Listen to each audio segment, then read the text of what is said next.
မင်္ဂလာပါကလေးတို့ရေ resilient page ကနေပြီးတော့မှပြန်ပြီးကြိုဆိုလိုက်တယ်နော်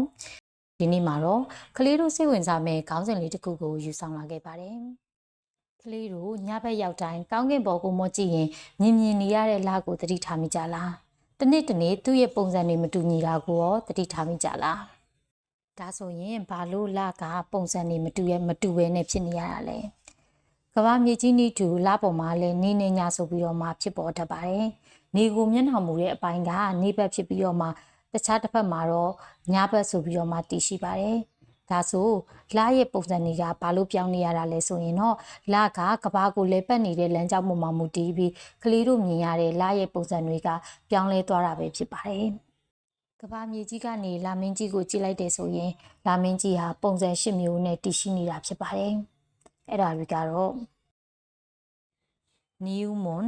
လကွယ် Western Crescent လဆန်းစလပုံစံ First Quarter လဆန်း၈ရက်လဝက်ပုံစံ Western Gables လပြည့်ကန်နီလပုံစံ Full Moon လပြည့် Waning Gables လပြည့်ကျော်လပုံစံ Third Quarter လဆုပ်၈ရက်လဝက်ပုံစံ Waning Crescent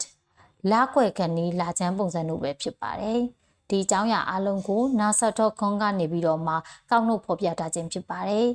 So ကလေးတို့ကြိုက်နေတတ်မယ်လို့ယုံကြည်ပါတယ်နော် So thank you so much for your attention. See you in next video. By the way, don't forget to like and share the page.